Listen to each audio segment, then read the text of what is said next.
Welcome, everybody. I'm BDemeler, and I'm broadcasting today from the University of Lethbridge in beautiful southern Alberta. I will be discussing multi-wavelength analytical ultracentrifugation, a new method for studying heterogeneous systems and molecular interactions. Analytical ultracentrifugation, or AUC for short, is a time-honored technique which was invented in the 1920s by Swedish physicist T. Swedberg. Swedberg was awarded the Nobel Prize in Chemistry for his work on dispersed systems and the invention of the analytical ultracentrifuge. That was in 1926.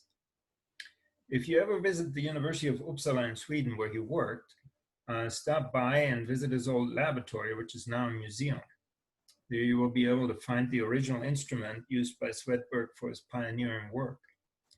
I was there and visited it and took those two pictures you see here.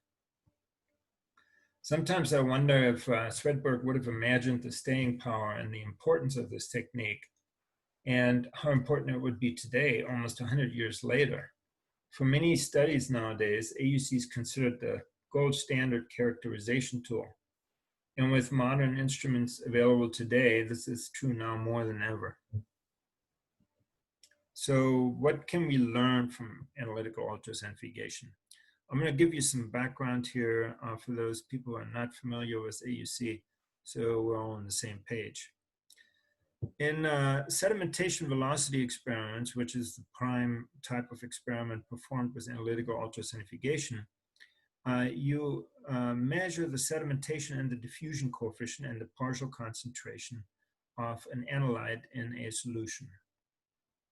If you perform what's called a density matching experiment, you can also access the partial specific volume of the analyte. And from all of this information together, we can then learn about a molecule size, molar mass, anisotropy, and density. Some people call it shape. I like to call it anisotropy because AUC really can't tell apart different shapes. All it can tell apart is the globularity, or how extended the molecule is, and we'll call that anisotropy. It's a little bit more precise. So molecules can be studied in a physiological environment, which is one of the big strengths of AUC. You can put your molecules in an environment that replicates the conditions inside of a cell. And the solution conditions can then be adjusted, where you can modulate the concentration of the analyte, maybe the effect of the pH by changing that. You can test the ionic strength or the type of buffer that you used for the purification to see if your molecule is stable in a buffer. You can add ligands and see what it does to your molecule, and you can even check what happens if you change the oxidation state of the solution by adding a reductant, or you can change the temperature and many other things. You have a very large size range that you can access with analytical ultracentrifugation because you can vary the speed of the instrument and measure very, very small molecules at very high speed, such as even things like salt ions would move at very high speed. While at a slower speed, you could then measure particles as large as a virus. You can also access dynamics, where you measure the oligomerization state of reversible sulfur heteroassociations, where you can follow the binding of ligands and measure equilibrium constants, the KD, and even slow kinetics. You can do a composition analysis where you can take a mixture of molecules or an unknown molecule that's dissolved in a solution, and you find out what is the number of components in there, what are their partial concentrations, and each component's molecular weight and anisotropy. You can do a conformational analysis where you follow the folding or the melting of biopolymers, and you can check how whether a molecule is intrinsically disordered, extended, or whether it's well folded. And you can also change the solution properties and see how that affects the conformational change that the molecule might be experiencing. It's also an excellent method for characterizing any molecule or molecular interaction in the solution environment. You don't need a lot of material, only about 0.5 ml per sample, and you can measure up to 16 samples in a single run. So it's, I wouldn't say high throughput, but it's fairly good throughput. And the analysis, and this is very important, is based on first principles. That is, all the transport that occurs inside of the ultracentrifuge is well understood how it works. And so we can model this with differential equations, solve the equations, and then simply fit the data to the equations and get the right answer, provided the instrument is well calibrated. And so there are no external standards required. You don't need any reference materials in order to see what your molecule is doing. So a little background about the instrumentation. So you need a rotor. These are made out of titanium, and they either have 4 or 8 holes. And the 4-hole rotor can spin up to 60,000 RPM, so that's almost 300,000 G at the bottom of the cell. And in the holes, you put your samples.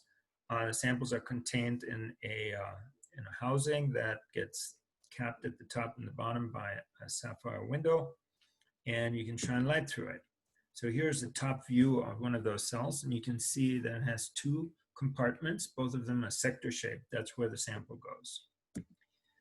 And if you blow up a sector, you can see that the solution column in there has a vertical meniscus because all the material gets pressed against the wall, so you have a vertical meniscus. And above it, you have a little air pocket. And inside of it, you have a concentration gradient as the material sediments towards the bottom of the cell and piles up there. To measure that, you shine light of a selected wavelengths through the sample, and you then watch the absorbance that you can record below the sample of how much light actually passes through. And the absorbance then is proportional to the concentration at every point in the cell. You make multiple recordings over time, and you get then a full sedimentation velocity experiment, which has many scans, and each scan is a recording at a different time point. So here's a simulation of this. You accelerate the rotor, the boundary starts moving, and it starts piling up at the bottom, where it creates a very steep concentration gradient that causes it to diffuse back into the cell against the sedimentation force. So all of those scans get recorded and then fitted to a equation. It's called the Lamb equation. It's a partial differential equation. And what it tells you is how the concentration changes over time at every point in the cell, or every radius in the cell. And it describes both the sedimentation and the diffusion transport.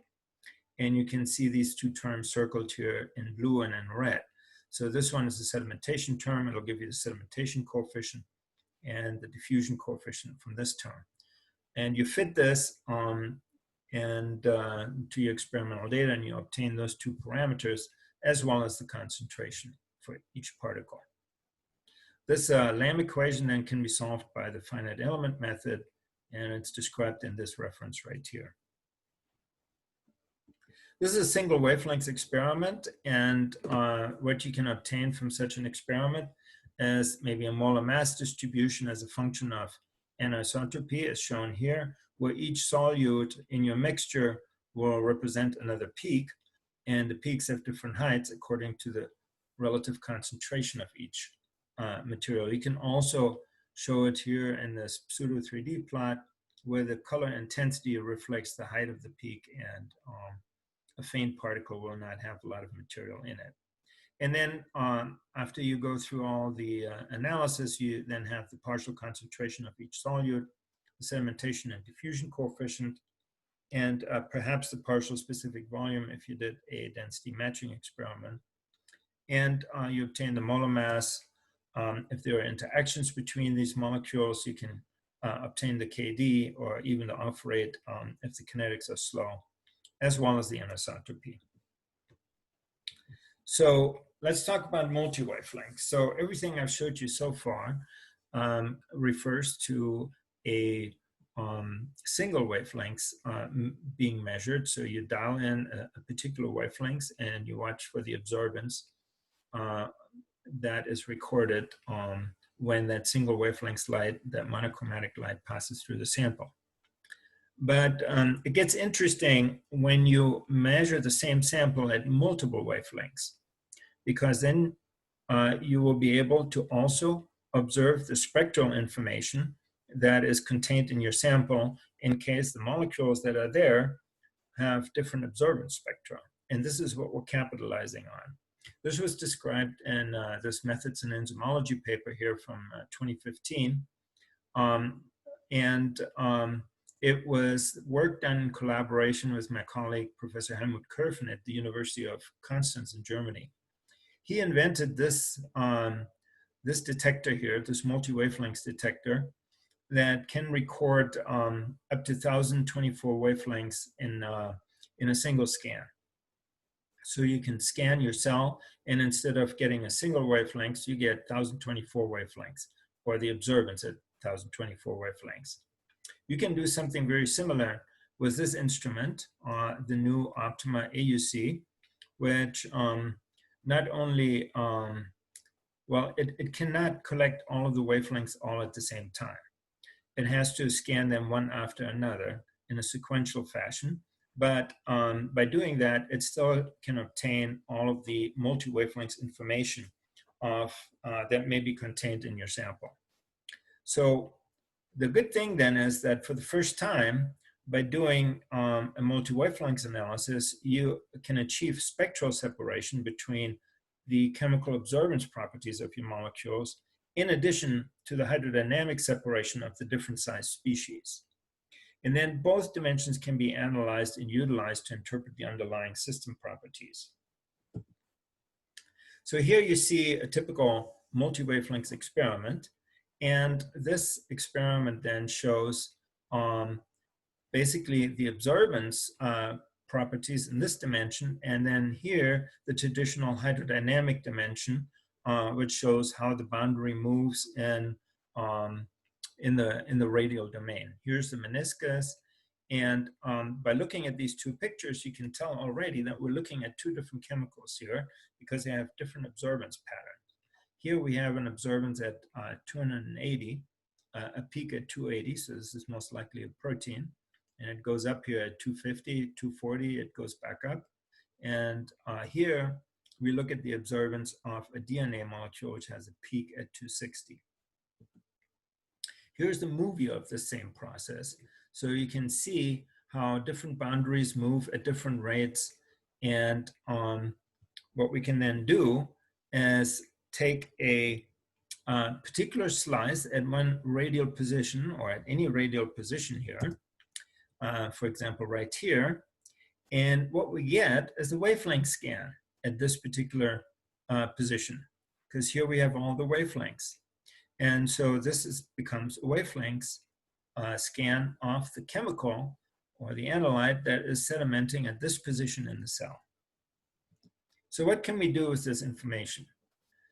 If you have, for example, a mixture out of protein and DNA, then these would be the absorbances that you would see. So in this case, we have a protein called BSA, or bovine serum albumin, and a DNA molecule. In this case, it's a digest of a plasmid. The DNA is shown in red, and the protein molecule is shown in purple here. If you were to take these two molecules and you would mix them together at different ratios, you would get all the scans in between here. So for example, if you had a 50-50 mixture, you would see a shape of absorbance that looks like this green scan. And so immediately you can understand that by just looking at what this shape is, we can tell how much of each of these molecules is in there. And that's the principle of multi-wavelengths. Now, you can do this not just by eye, but also mathematically.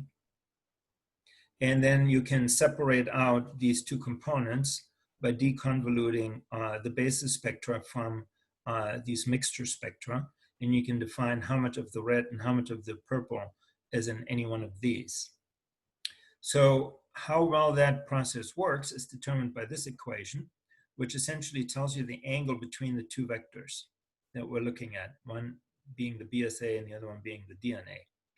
So if you make the dot product between the absorbance spectrum of DNA and the absorbance spectrum of BSA, and you divide it by the product of the magnitudes of each vector and then take the inverse cosine, you get this angle here. And this angle is 0 if the two vectors are linearly dependent, meaning they are essentially identical, maybe just two scans at different concentrations of the same thing. That would be 0, this angle. But if you had two peaks that were completely separated, these ones are overlapping as you can see, but if they were completely separated, like let's say one at 500 nanometers and one at 200 nanometers, and they would be baseline separated, then this angle would be 90 degrees or close to 90 degrees, meaning it's perfectly orthogonal. The closer this angle gets to 90 degrees, the easier it is to separate out these components and get these ratios correct, okay? And this equation will tell us how well they're separable. So our job is then to pick each one of these radial positions in each scan and decompose them. And this can be done with this method called NNLS, which basically finds the amplitude for each one of these spectral signatures here, in this case DNA and BSA. And when we take these amplitudes for every radial point and every scan, we can reconstruct the original experiment, but with a complete optical separation between DNA and BSA. So here we record the amplitude of BSA, and here we record the amplitude of DNA. And these numbers are obtained by fitting our wavelength scan that we get here at each radial position. So of course, there's a lot of points to calculate, and then of course there are many scans. And so for each scan, we perform this procedure and we obtain these two-dimensional data sets now. And this process can be done all numerically, and you'll get all your answers. If these observance profiles here are actually in molar extinction coefficients, then the concentrations here will be in molar units. So then you can compare molar quantities directly from your multi-wavelength experiment. So just to show you what the experiments look like for these various mixtures that were shown the observance spectra for before, you can see that if you have 100% DNA and no BSA, then you essentially get a baseline signal here, and you get a fairly large contribution from your DNA. And here's 80%, 20%, 50-50, and so forth, until we get to 0% DNA and 100% BSA. Now all the signal is blue and none of the signal is red. So as you can see, by looking at different mixtures, we can then uniquely identify how much of each species is present. And when you do the complete analysis for anisotropy and molar mass or sedimentation coefficient, you will get a baseline separation of the DNA contribution and the protein contribution. So BSA is a molecule that forms a monomer, a dimer, and a trimer, and you can see those very clearly separated here. And they're all fairly globular molecules, so they don't have a very high anisotropy. But the DNA, which is a long linear molecule, these are double-stranded DNA fragments. There's a 12 base pair fragment, a 208 base pair fragment, and a 2811 base pair fragment. So this one is has a much higher anisotropy because it's very extended, very long molecule. This one is somewhere in the middle here at around 3. And then we also see these things up here. So these are somewhat ill-defined pieces of DNA, which are either uncut plasmids or concatenamers, or they could also be pieces of chromosomal DNA that's all super cool and twisted together, and therefore appears more or less spherical. So by being able to distinguish DNA and protein merely by their colors here, we can then totally be sure that this particle right here is not some aggregate of the protein, but some sort of an aggregate of DNA. So you get a very clear separation between these species, and even those that are very close together in S are very clearly separated. And not just in color, but also by anisotropy. They have very different anisotropies. So we can figure this out. If you do the same experiment with a single wavelength mode in the old proteome lab XLA, this is the type of picture you get there. So you see you have much less resolution and a lot more noise, and it's really hard to tell which one is which. And you can't be very definitive about it. Here's your differential S-value distribution. All these peaks are basically running together, while over here they're completely baseline separated from each other. One of them is red, one of them is blue. This is DNA, this is BSA. So you can immediately appreciate the wealth of information that we can get by doing a multi-wavelength experiment. We can separate these two signals completely. While in the old single wavelength method, everything is sort of bunched together and hard to tell which is which. So the multi-wavelength analysis is supported by the Ultrascan software, which is developed in my group. And as you can imagine, when you have 1,024 data sets rather than just one, the computational requirements go up, and that is a challenge for the analysis software. So by having this increased data density, we have now data sets that are much larger because multiple wavelengths need to be fitted simultaneously. On the Optima AUC, you have approximately 1,400 data points if you measure the entire length of the cell. About 1.4 centimeters with 10 micron resolution gives you about 1,400 data points. And then if you use the Beckman software, you can collect 20 wavelengths in one experiment. With Ultrascan, you can get up to 100 in the Optima AUC, although that takes quite a while to get a single scan. But it is doable. And in the Curfin optics, where all of the wavelengths are measured simultaneously in parallel, you get 1,024 wavelengths from a single scan. So the number of scans in the Optima is restricted to 1,500 scans per wavelength. And the data size then, if you multiply it all together, 1,400 points per radius times 100 wavelengths times 1,500 data points, or scans, I should say, times 4 bytes per point, we're getting close to 84 or 0.84 gigabytes just for the single data set, right? In the Optima AUC's experiments, where you have it collected in binary format in the Open AUC Ultrascan data format. So if you do this in ASCII format, like the legacy software packages use, it'll be a huge multiple of that in terms of size. So, but in the Open AUC Ultrascan data format, everything is binary, which compresses the data down significantly.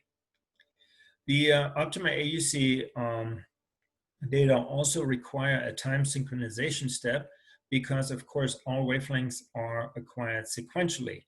So they're not collected at the same time. And therefore, it would be difficult to get your wavelength scan since you can't really align them. Every scan, every wavelength scan was acquired at a different time.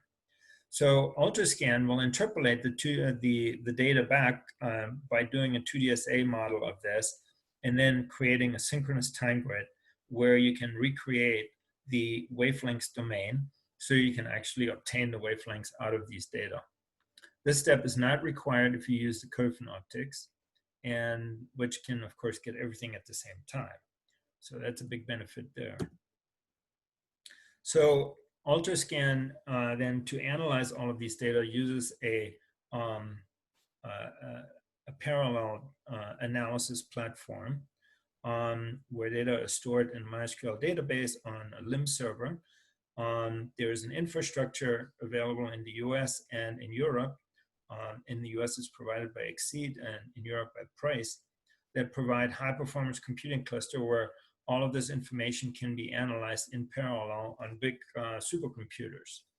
And there is a grid middleware that brokers all the requests to the different supercomputers that is called Aravata, and that's part of the system. For users that do not want to use these academic environments where they have to move their data outside of the own four walls, we also offer an UltraScan in a box high-end server where all of these items are basically in one big server combined that can be directly hooked up to your Optima in your own company, corporate environment, and keep your data all saved there. So that's another option for doing this. So we also have to talk about experimental design considerations. For the Optima AUC, as I already mentioned, the data are collected sequentially over all wavelengths. The scanning speed is dependent on the rotor speed and should be optimized to achieve perfect synchronization with the flash lamp flashing rate timing. So when the rotor hole comes by, you want to be able to flash. At certain speeds, especially the slower speeds, a change in just 100 RPM can actually double the scanning speed, because instead of getting the window directly below the lamp, the rotor has moved just a little bit too far, and you have to wait a whole nother revolution of the rotor before you can flash again. So that will make it almost twice as long for the scanning speed. So by judiciously picking the right rotor speed, you can optimize this and then get very close to 15 seconds per scan per cell. And that means it scanned both the A and the B channel, which is about 7.5 seconds per channel. And we measured all of that. And in UltraScan, this is all pre-programmed, so you can see how much speed you get, or scanning speed you get for each RPMs that you pick. So you pick the speed, and it'll tell you how long it will take to scan the cell. So by picking a rotor speed then that is maybe 100 RPM slower, you can then optimize your design and maximize the number of scans that you can get out of the machine. Secondly, you should always scan two samples. If you recall, the cell has two channels, so you might as well put two samples in it, because you can't tell it to just scan channel A or channel B. It will always scan both channels. So regardless, you might as well take advantage of that by putting a second sample in there. But all data in the Optima are acquired in intensity mode, and you should not request observance data, because that will degrade the quality of your data due to the noise vector convolution. You get noise from the reference and you get noise from your sample, and adding them together will essentially give you a square root of 2 increase in stochastic noise, very undesirable. And so you want to avoid that, otherwise you get 1.4 times more of the noise. And secondly, of course, it preempts the use of the second channel for another sample, because you would have to put buffer into it. UltraScan will calculate the baseline that you get from your buffer, so you don't even need to measure it.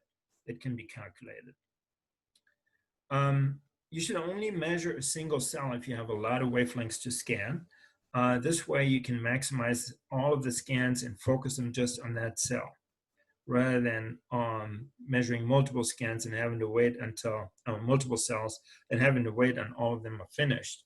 So maximize the number of scans that you can obtain for each wavelengths. If the sample sediments very rapidly, you may have to reduce the rotor speed than what you would use in a single wavelength experiment, just so you have enough time so all of the scans can be collected before the sample is pelleted. And you should also carefully match the concentrations that you measure and the wavelengths that you collect to avoid exceeding the dynamic range of your detector at all wavelengths. So depending on the wavelengths that you use, the dynamic range extends from about 0.05 OD to about 1.5 OD. It could be less at wavelengths where you have less intensity. And the optimal signal to noise is typically obtained somewhere around 0.6 OD. So now let's look at some experiments that were actually done with multi-wavelengths. This paper came out in 2016, I believe. and it described the interaction of West Nile virus RNA with a host protein called TR, human T cell restricted intercellular antigen 1 related protein, which causes infectivity. And the questions were, what is the binding strength and why does it outcompete cellular RNA? And as you can see here, the ITC signal was not very nice, and it just never really came back to baseline, even at a 6 molar ratio. So that was when this group at Georgia State University from Marcus Gelman and Margot Brinton and the postdoc Jen Zhang asked us to help them with this, and Helmut and Joe in Constance ran the experiments and reanalyzed it. So we ran a multi-wavelength experiment and we decomposed into the signal of the protein, the RNA, and also the buffer, which did absorb. It didn't sediment, so you just get baseline absorbance, but the signal nevertheless needs to be deconvoluted out as well. So here's your RNA signal and here's your protein signal. And now, I'm sorry, this is the RNA signal is in blue and the protein in red. And when you measure the two molecules by themselves, you get just boring single peaks, meaning there are no dimers or anything like that. They're just single component species. There's a little bit of degradation here with the RNA. But when you mix them together, you get a shift in S, and you get this really broad boundary here. And you get about a 2-to-1 ratio of the protein signal over the RNA signal. And so the question is, what is this? Why is this so broad, this peak? And it turns out this is a reaction boundary. There are several association states, and you see sort of the weight average of all of them. And as you increase the protein concentration, in this case, we're measuring 3-to-1, and here we measure 6-to-1, you get a further shift to the right, and the peak becomes somewhat more narrow. And also what you see is a change of the ratio of protein to RNA going to about 4-to-1. And if you increase it even further and add tenfold the amount of protein than RNA, you stay with this peak. It shifts a little bit further to the right. It goes from about 7.9 to about 8.6. And you get a very narrow peak, again, with a 4-to-1 ratio. But you also see that there's material piling up over here, which is your free protein that is not bound. So all the RNA is consumed, but there's excess protein in here, and that can't bind to anything. So it just makes another peak, just like if you ran it by itself.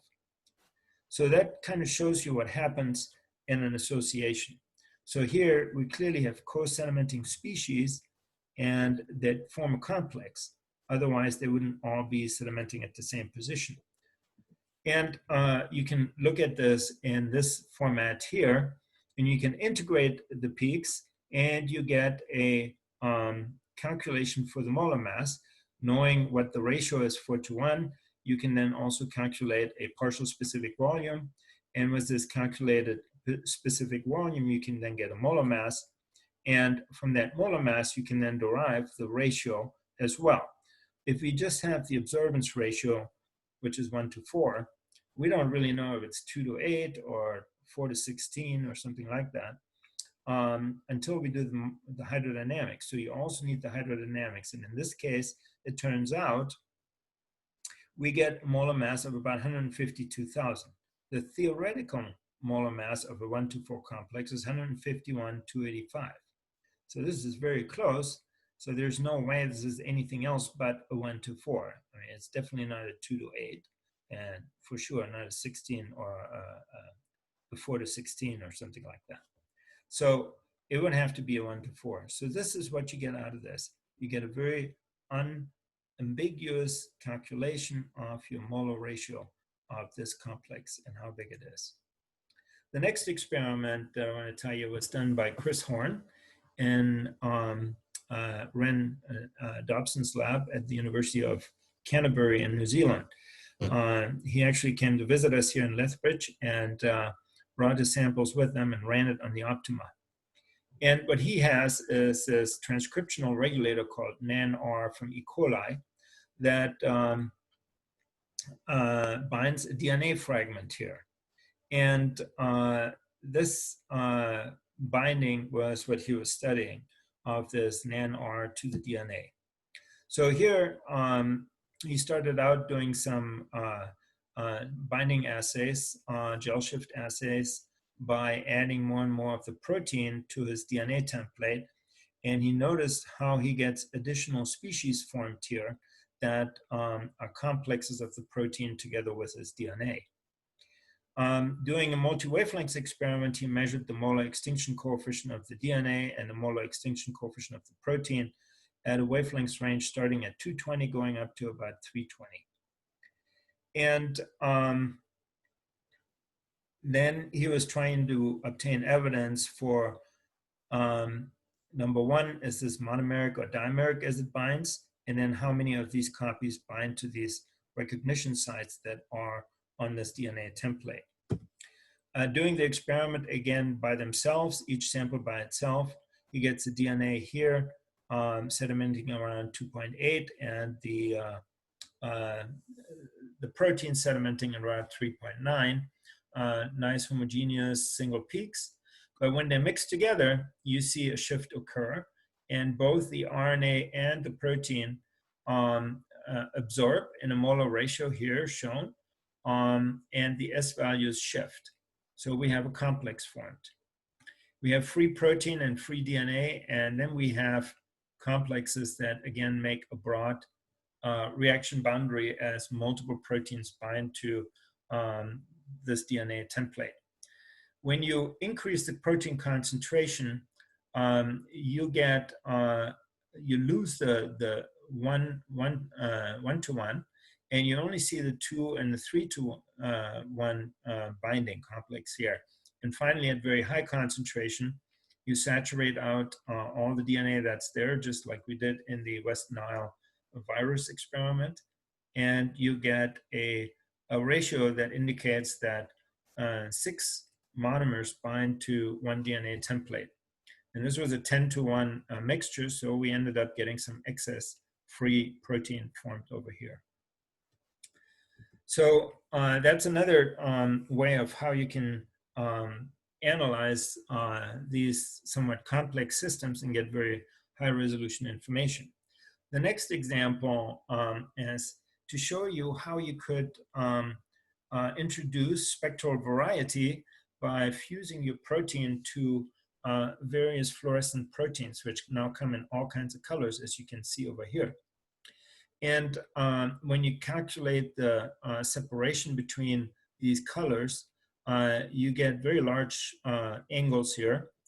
So for your reference, a protein and a DNA molecule would be closer to maybe 35. These are almost twice as big. And so we get good separation between these. If you just pick the orthogonal regions, you can squeeze this even higher, this angle, and get even better separation. And so what we did is take 2 of these proteins, mix them together at different ratios, and then ask the questions, how well can we recover those ratios? Very similar with the DNA and the BSA experiment. And as you can see, here's the 1-to-1, we get pretty much the same height. Here's a 1-to-3, so we get 3 times higher peak for that one. Here's a 5-to-1, so we have a 5 times higher peak of this one versus that one.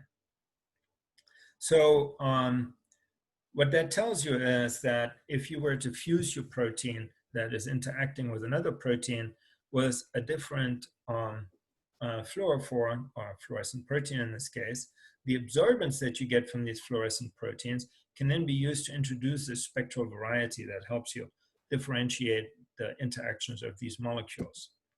Here's another example of where we mixed 3 of them together, 3 different ones. And the twist here is that 2 of them were added at exactly the same amount, and they also have exactly the same size. This one here, which is the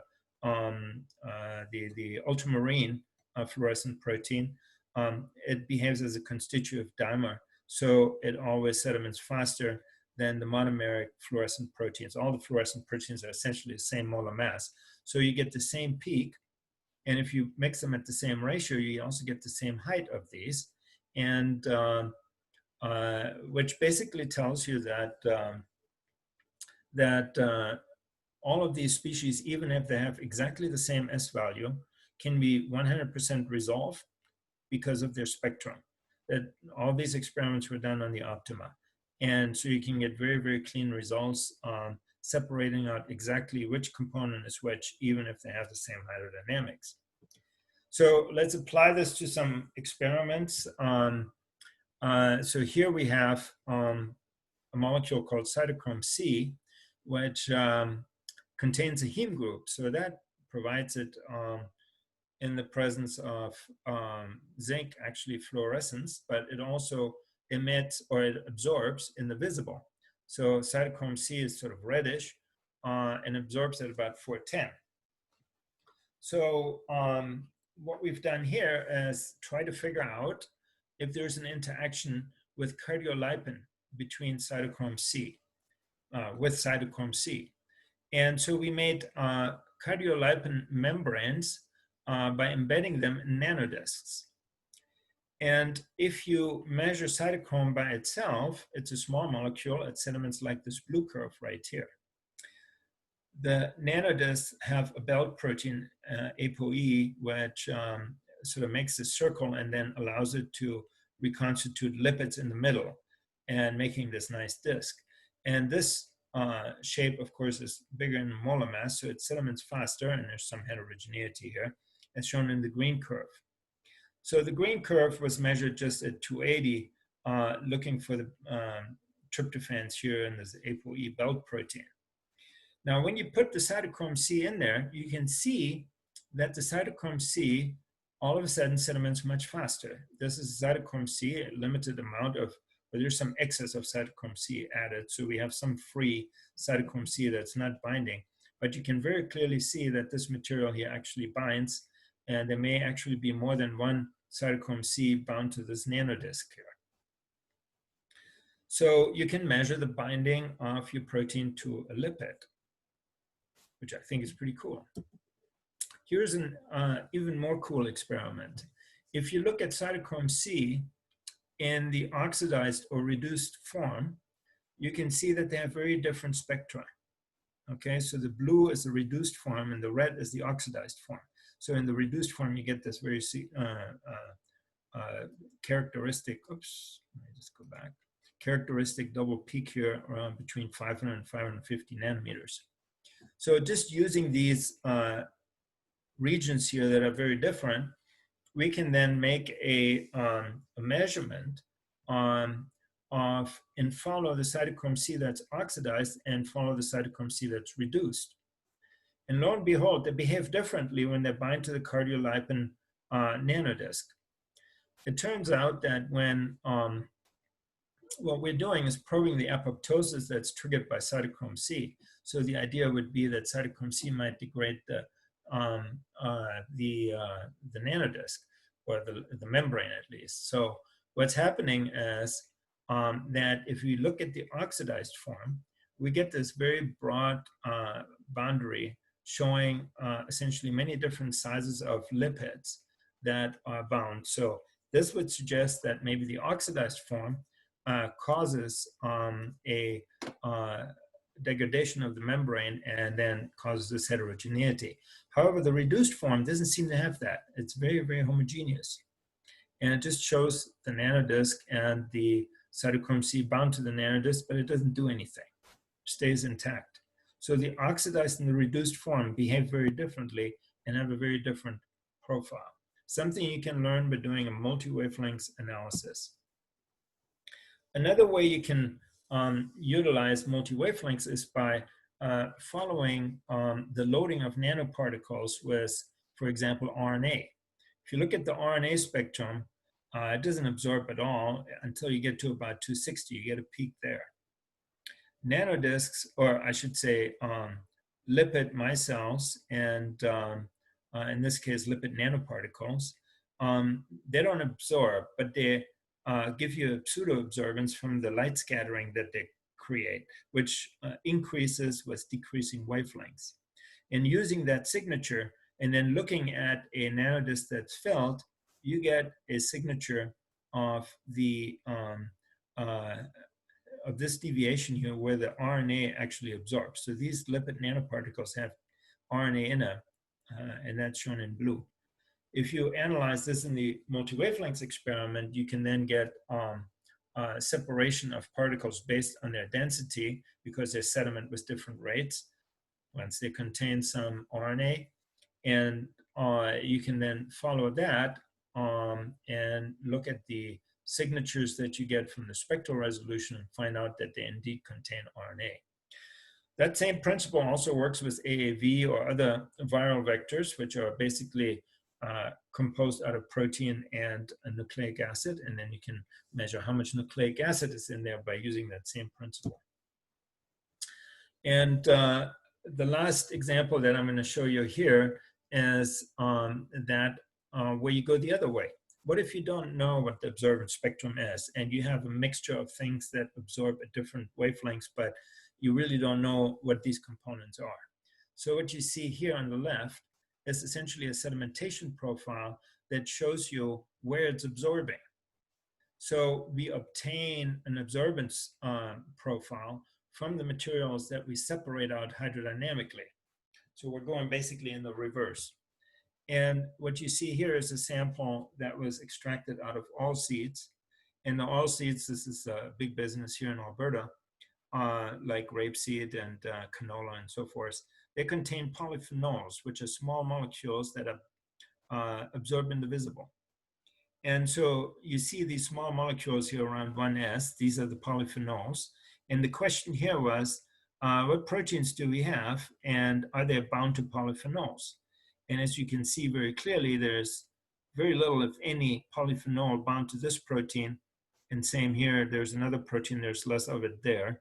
It sediments about 2s, but it's also not bound to the polyphenols, which sediment separately, as the spectrum shows. Here's one where you have a protein and DNA mixture. Here's a characteristic protein sedimenting at about 5s, and here's a DNA that sediments at about 12s. And so they have very different spectra, and so you can see that here by just looking at the spectral signature of the sedimentation profile. So this is another thing you can do here. Now, I want to summarize my talk by giving you an overview of the benefits that we get from multi-wavelengths experiments. So instead of a single wavelength, now many wavelengths can be collected. You can resolve multiple chromophores that may be present in a mixture, and you can then therefore characterize much more complex mixtures by either decomposing the different chromophores that are in there, or showing the sedimentation profile and showing basically what the absorbance profile is. And the increased data density from multiple wavelengths results in a better signal-to-noise ratio, as we saw with the DNA and the BSA mixture, where we get very clean signal and not all the scattered data from the XLA. So you get, because you measure so much more data, you get a higher signal-to-noise ratio. Therefore, you can answer new and exciting questions. You can make new investigations that weren't possible before. So this is very exciting.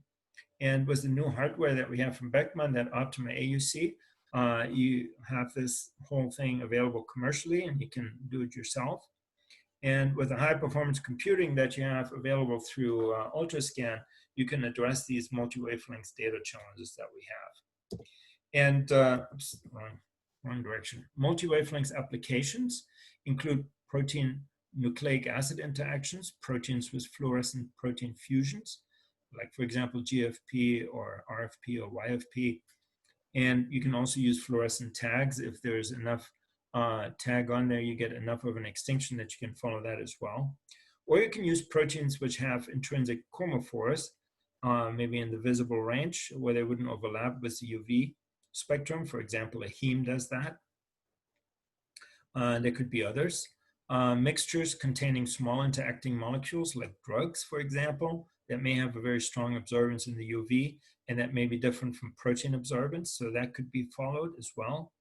You can study nanoparticle loading, viral vector loading, and the separation of spectrally distinct solutes in mixtures for composition identification. So I'm at the end of my talk, and I just would like to put in a quick plug for the 25th International AUC Conference, which will take place July 11th through 16th next year, next summer, here in Lethbridge. We will be hosting it. Please mark your calendar and follow this website right here, auc2021.uleth.ca, for any updates. And I want to thank you for your attention. If you have any questions that we can't answer here today, feel free to send them to my personal email, BDemeler@gmail.com. And I would also like to credit some of my collaborators. In my group, Emery Brooks, Gary Gorbett, Kip J, and Alexei Savelyev have done the programming on the Ultrascan software. My daughter Aisha was involved in the analysis of the BSA and DNA mixtures. Amy runs our lab here and helped with all of the other experiments that you saw if she didn't do them herself, as does Christiana and Marielle. Harmon was postdoc in my lab and worked on the cytochrome C sample, also together with Sandy Ross and Bruce Bowler from the University of Montana. Wai-Ming Chow at the University of Texas in San Antonio helped us with the finite element solutions, and Helmut Köfen, Joe Pearson, Engin Karabudak developed the multi-wavelength detector of the first generation, the Köfen optics, that can acquire all the data all at once. At Georgia State University, the group of Marcus Gellman and Margot Brenton were involved with the West Nile virus study, and the NAN-R protein DNA interaction was done by Chris Horn and Renwick Dobson's lab at the University of Canterbury. And at the University of British Columbia, we're working together with Peter Cullis and Joe Kolkani and Dominic Witzigman to study the lipid nanoparticles. And I want to also thank Eric von Segeren from Beckman Coulter Engineering, who helped us with the data acquisition integration of Ultrascan on the Optima. We have funding from the National Science Foundation, the NIH, TeraGrid Exceed for the high performance computing allocations, Canada Foundation for Innovation, the National Science and Engineering Research Council in Canada, Alberta Innovates, and the Canadian Institute for Health Research. So we want to appreciate, I want to thank all of those and appreciate their support. And finally, I'd like to show a disclaimer page that Beckman asked me to show. And thank you again for your interest, and hope to see you again sometime.